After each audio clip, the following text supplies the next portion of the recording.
नमस्कार दोस्तों, मैं रोशन खोबरागड़े V24 तास में आप सभी का स्वागत करता हूँ। दोस्तों, V24 तास लेकर आ रहे हैं एक विशेष पहल जिसका नाम है नाट्य संवाद। हम यहाँ मुलाकात कराएंगे नागपुर के ज्येष्ठ रंगकर्मियों से, जानेंगे उनसे खास बातचीत। तो आज हमारे साथ उपलब्ध है बातचीत कर रहे हैं नागपुर के ज्येष्ठ रंगकर्मी एवं नाट्य दिग्दर्शक श्री बिस्मार्क भिवगड़े जी। आइए करते हैं उनसे बातचीत। नमस्कार सर। नमस्कार जी, नमस्कार। बिस्मार्क जी, आपका रंगकर्म मतलब आपने जब स्टार्ट किया, मतलब कब से किया, मतलब इस फील्ड से जुड़े आप, तो इसके बारे में कुछ बताइए ना। 1986 के बाद में आफ्टर 10th और उसके बाद में मैं दलित रंगभूमि से जुड़ा हुआ था।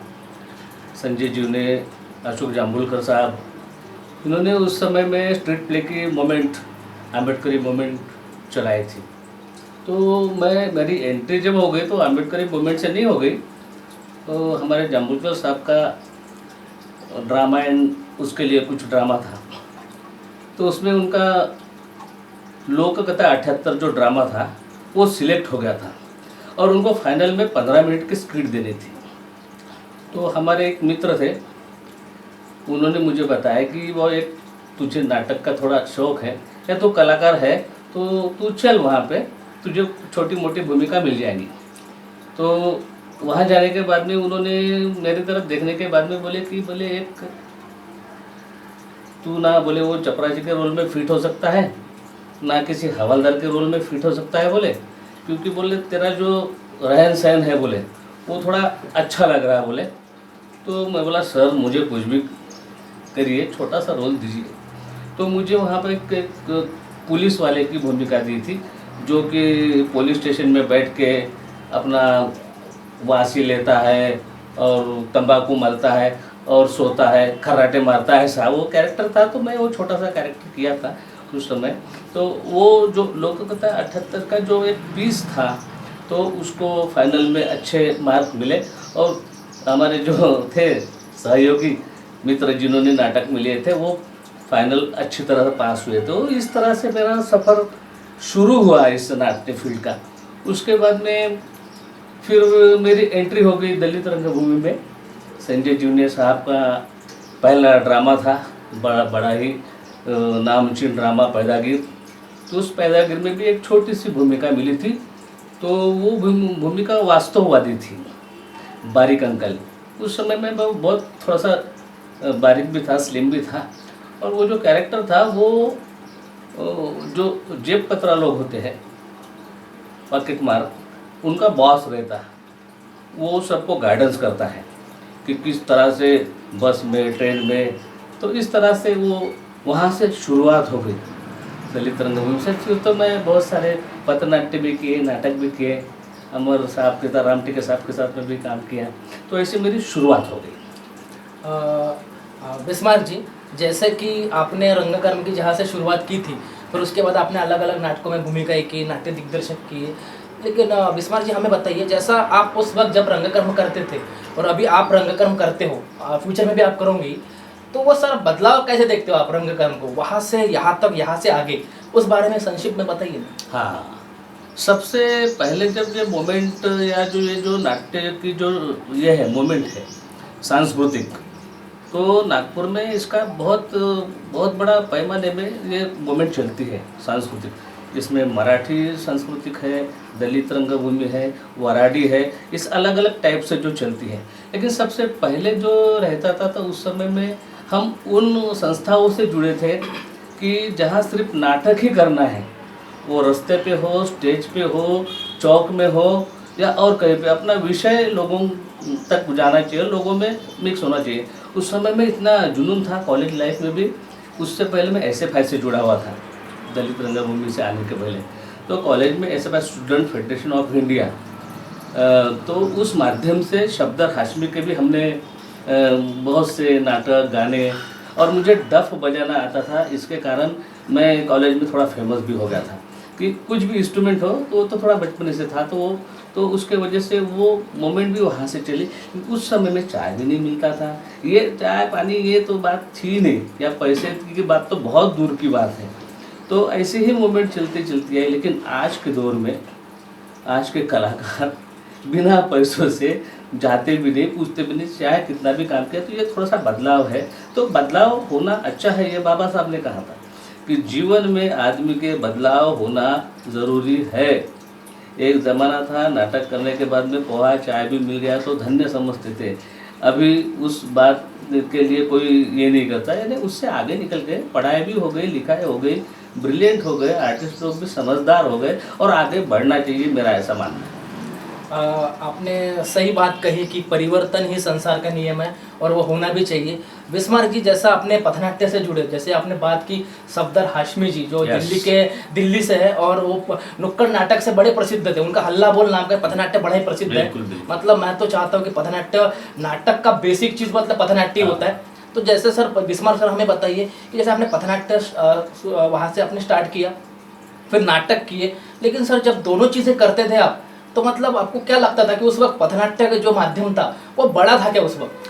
पथनाट्य का माध्यम सबसे ज़्यादा बड़ा था, क्योंकि उस माध्यम से हम उस ज़माने में जो हॉस्टल्स होते थे, गरीब विद्यार्थियों के लिए हॉस्टल्स, वहाँ खाना नहीं मिलता था या बहुत मैंने ख़राब खाना मिलता था। तो उसके लिए भी हमने आंदोलन किए थे, हमने डंडे भी खाए थे। आशु सक्सेना वगैरह साथ में थी उस समय, तो डंडे भी खाए। लेकिन ऐसा लग रहा था कि नहीं, इन बच्चों को खाना अच्छा मिलना चाहिए। तो वो पथनाट्य हम हॉस्टल के सामने जाते थे, चौक में जाते थे, चिल्लाते थे कि न्याय दो, ये करो। तो उस समय जो लोग भी जुड़ते थे, बच्चे भी जुड़ते थे कि अन्याय के खिलाफ आवाज़ उठाने के लिए आगे आते थे। तो इस तरह से हम वो सब मोमेंट चलाते थे, तो बड़ा अच्छा लगता था उस समय में। हाँ, बिस्मर जी, जैसे कि आपने नागपुर के अलग अलग रंगकर्मियों के साथ, नाट्य दिग्दर्शकों के साथ, विभिन्न अलग अलग नाटक करने वाले लेखकों के साथ आपने काम किया। तो सर आपने इतने अलग अलग लोगों के साथ काम किया, तो उनके बारे में आपका एक्सपीरियंस कैसा हुआ? मतलब अच्छा भी हो सकता, कड़वा भी हो सकता, जो भी, मतलब अनुभव तो होगा। और वैसा लगता होगा आपको कि अलग अलग रंगकर्मियों के साथ काम करने में एक अलग मज़ा मिलता है। उस बारे में कुछ कहिए। देखो, नागपुर के सभी रंगकर्मी, दिग्दर्शक है, बड़े बड़े लेखक हैं, मोमेंट के लोग हैं, उनसे मैं कुछ उनकी जो बुराइयां बोलो या कुछ अच्छी बातें नहीं है तो वो तो मैंने छोड़ दिया, उससे मुझे कोई मतलब नहीं। जो अच्छी बातें थी उनकी, क्योंकि किसी के पर्सनल इसमें हर किसी का स्वभाव होता है। कोई बहुत कड़क डायरेक्टर होता है तो कोई राइटर होता है, कुछ ये ऐसे जो थे तो वो उनके बारे में मैंने सोचा नहीं। उनकी जो अच्छी बातें थी वो अच्छी बातें अपने आप ले लो और आगे बढ़ो। बहुत से ऐसे अच्छे दिग्दर्शक हैं, अच्छे लेखक हैं, संजय जूनियर साहब हैं, गुरु तुल्य है, जिनके वजह से हमको स्टैंड, जो बड़ा स्टेज होता है वो मिला। उनका डायरेक्शन, उनका राइटिंग, यानी जोश भरने वाला, वो तो उनके हाथ से निकला हुआ तो कलाकार। जाम्बुलकर साहब ने मुझे पहले ब्रेक दिए, वो है अपना प्रभाकर आम्बोली जी है, जो कि वराडी के बहुत बड़े जाने माने गोल्ड मेडलिस्ट, 10 गोल्ड मेडल उनके पास में, उनके साथ में काम करने का मौका मिला है। लक्ष्मण जाधव करके एक मोमेंट के यानी नाट्य मोमेंट के एक बड़े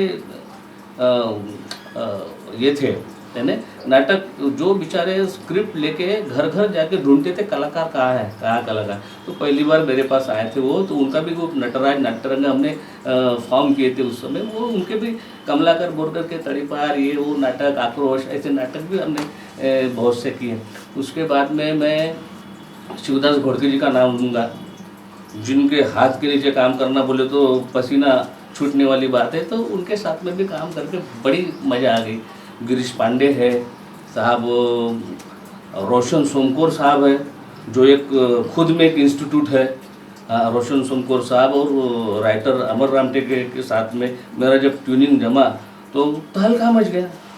तो रोशन सोमकोर साहब के हाथ में काम करने के बाद में आदमी टाइम का परफेक्ट होता है, डायलॉग डिलीवरी, उसका याद करना स्क्रिप्ट का, वो उनसे सीखे। और उसके बाद में वो विषय देते थे कि बिस्मार्क आपको ये करना है, ये लिखना है, ये टॉपिक है, ये सीन है, ये है।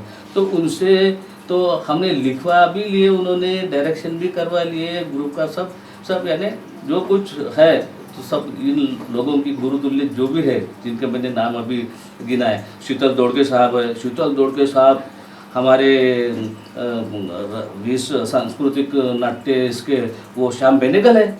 मैं उनको श्याम बेनेगल बोलता हूँ क्योंकि वो आदमी आर्ट और जो आर्ट फॉर्म जो है और स्टेज पे प्रेजेंट करने का जो उनका जज्बा है वो बहुत ही खूब है, यानी दिमाग सोचने वाली बात है। तो शीतल दोड़के साहब है, अभी भी मैं उनके साथ में काम कर रहा हूँ, तो ऐसे सब लोग हैं।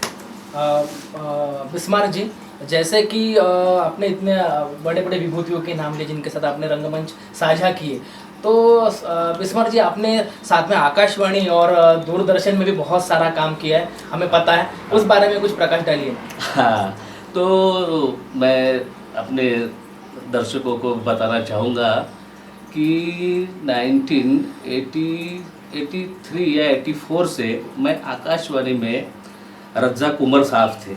उस समय में युवा वाणी के डेवलपमेंट सॉन्ग का बहुत प्रचार चल रहा था गवर्नमेंट का, कि महिला या जो शाम के क्लास होते हैं प्रौढ़ शिक्षण के वो, या तो फिर पर्यावरण के जो फूल पौधे लगाओ वो वाले।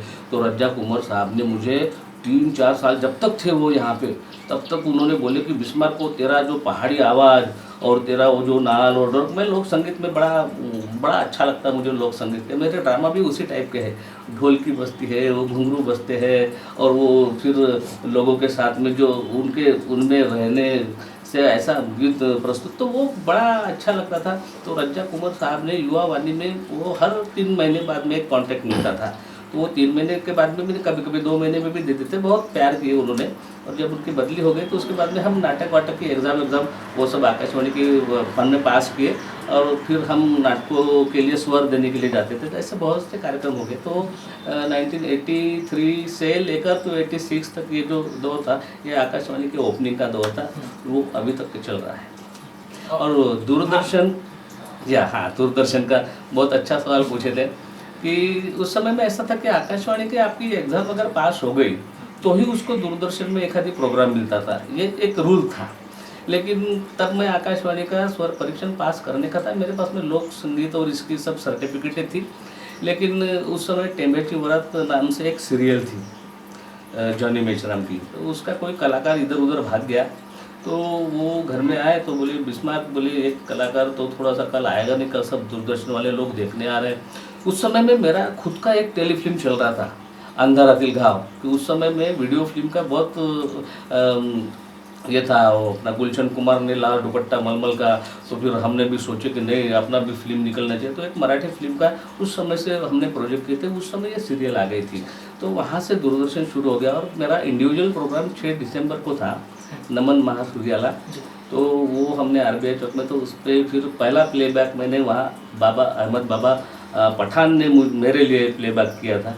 बड़ा पहाड़ी आवाज़ में, तो हम RBI संविधान चौक में वगैरह वो सब किए थे। तो वहाँ से शुरुआत हो गई, और उसके बाद में अभी तक के वो सिलसिला चलते रहा।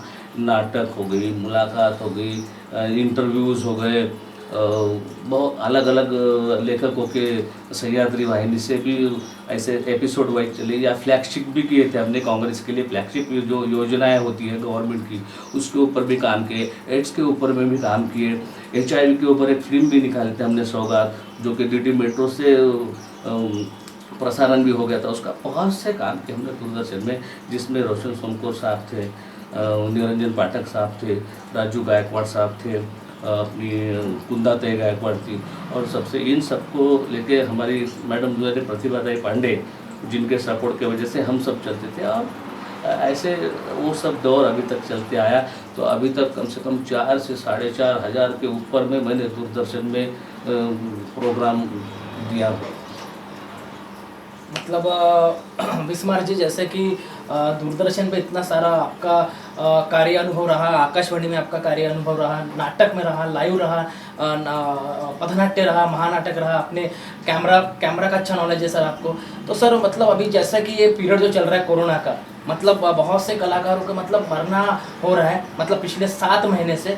जैसे कोरोना आप सबको पता है कि जो परफॉर्मिंग आर्ट के जो कलाकार हैं सर, ऑन स्टेज कहिए या फिर बैक स्टेज कहिए, उनको बहुत दिक्कतों का सामना करना पड़ा है। मतलब क्योंकि सर उसका वो काम से उनका पेट चलता था, काम ने सर उनका पेट रुक गया, खाना नहीं मिल रहा है उनको। ये कब तक चलेगा, कब तक है, कुछ बता नहीं सकते। और सरकार का नियम आया है कि नाट्यगृह ओपन हो गए, लेकिन सर जल्दी से जल्दी तो कुछ होगा नहीं। तो सर इस बारे में आपका क्या कहना है? देखो, पहले तो बात यह है कि कलाकार ये किसी पे डिपेंड नहीं होता है और ना होना भी चाहिए। मैं कलाकार हूँ तो मैं आपसे अगर आपके ऊपर अगर डिपेंड हूँ तो मैं कुछ मेरा पेट नहीं पाल सकता। तो कलाकार ने स्वयं सबसे पहले आत्मनिर्भर होना जरूरी है।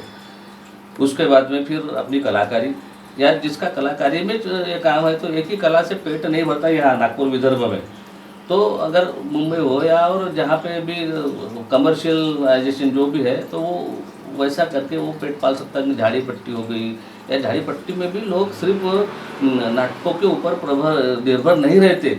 जो नागपुर के कलाकार है वही झाड़ी पट्टी के नाटकों पर निर्भर रहते हैं। ये बात ध्यान में रखने लायक है। वो झाड़ी पट्टी के जितने भी आजू बाजू खेड़े गांव के लोग हैं वो खेती बाड़ी करते हैं, दुकानदारी करते हैं। क्योंकि मैं भी झाड़ी पट्टी में काम कर चुका हूँ, कर रहा हूँ, मुझे मालूम है। वो अपने 6 महीने पूरी अपनी बरकत, अपना दाना पानी सब करके फिर ये 4 महीने का जो ये पीरियड होता है ये करते। तो उस और लेकिन नागपुर में कैसा है कि हम झाड़ी पट्टी करते तो हमको कहाँ मिलेगा, हम तो ऐसे वो बिल्कुल नहीं होना चाहिए। अभी कलाकारों ने ये कोरोना में सीख लेना चाहिए कि खुद पहले आत्मनिर्भर बने। और बहुत से ऐसे चैनल्स है, यूट्यूब चैनल्स है, आप भी अभी इसमें सब है, छोटी छोटी टेलीफिल्म्स है, ये है, तो काम करते रहना चाहिए। कोई भी काम मिले छोटा मोटा, अभी इस पीरियड में मैं तो यही बताऊंगा कि सबने आत्मनिर्भर होना चाहिए। जैसा बिस्मार जी का कहना है कि कलाकारों को आत्मनिर्भर होना चाहिए, क्योंकि आत्मनिर्भर होगा तभी तो वो कुछ कर पाएगा। मतलब उनका स्पष्ट तौर पर कहना ये था कि कलाकार अगर कला करना अच्छा है, लेकिन सिर्फ एक ही भरोसे में मत रहो, अपना दूसरा भी कुछ सोर्स ओपन करके रखो। मतलब अगर ये चीज़ जब बंद हो जाती है तो सेकंड द्वार हमेशा खुला रहता है। बहुत ही शानदार बात कही बिस्मार जी। जैसा कि अभी आपने इतनी सारी बातें कही, तो हमें कुछ बताइए कि आपका आने वाला मतलब कुछ प्रोजेक्ट है, नाटक कहिए या फिर आकाशवाणी में काम कहिए या फिर दूरदर्शन पे कोई सीरियल कहिए, कुछ होगा तो साझा कीजिए। हाँ, तो अभी नए में प्रोजेक्ट अभी 2-3 प्रोजेक्ट अभी हाथ में हैं, लेकिन पिछले साल से थोड़े वो डिले चल रहे। जब से नोटबंदी शुरू हो गई तो उस समय में भी एक मेरा फिल्म का प्रोजेक्ट है। मैं 15 से 20 मराठी फिल्मों में भी काम किया। अगोर, ओली माती, रंग माझा वेगळा, अपना नारी तुझी अजब कहानी, यशवंत बाजीराव के साथ में। तो मेरा कहना यह है, मैं एक बात बड़ी इम्पोर्टेंट मैं सब कलाकारों को बताना चाहता हूँ, बड़ी ध्यान से सुनो।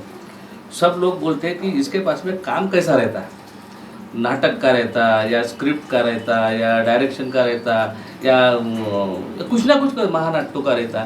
तो मैं आपको एक बात बता दूँ, मेरे जो रिलेशन हैं, सबसे पहले मैं तो ज़मीन पे हूँ। मेरे जो रिलेशन है, मैंने आदमी बना के रखा हूँ, रिलेशन बना के रखा हूँ। और मैं काम मांगने अभी तक कहीं गया नहीं। मेरे को घर बैठे मुझे काम आते हैं। वो स्क्रिप्ट राइटिंग हो, स्क्रीन प्ले हो, डायरेक्शन हो, नाटक में भूमिकाएं हो।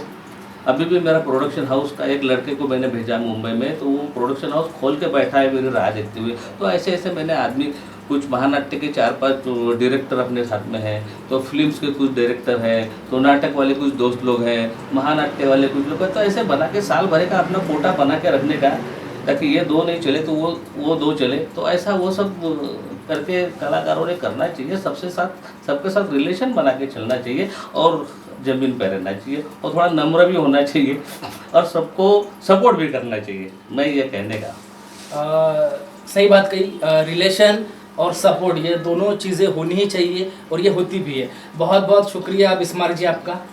हाँ, आपको भी मैं धन्यवाद देना चाहता हूँ, शुक्रिया देना चाहता हूँ। तो दोस्तों, ये थे नागपुर के ज्येष्ठ रंगकर्मी एवं नाट्य दिग्दर्शक श्री बिस्मार भिवगड़े जी। दोस्तों, आगे भी हम V24 तास के माध्यम से नाट्य संवाद ये प्रोग्राम में हम एक से एक ज्येष्ठ रंगकर्मियों को यहाँ बुलाएंगे और आपसे रूबरू कराएंगे। कैमरामैन श्रीकांत देवड़कर के साथ मैं रोशन खुबरागड़े, V24 तास। धन्यवाद।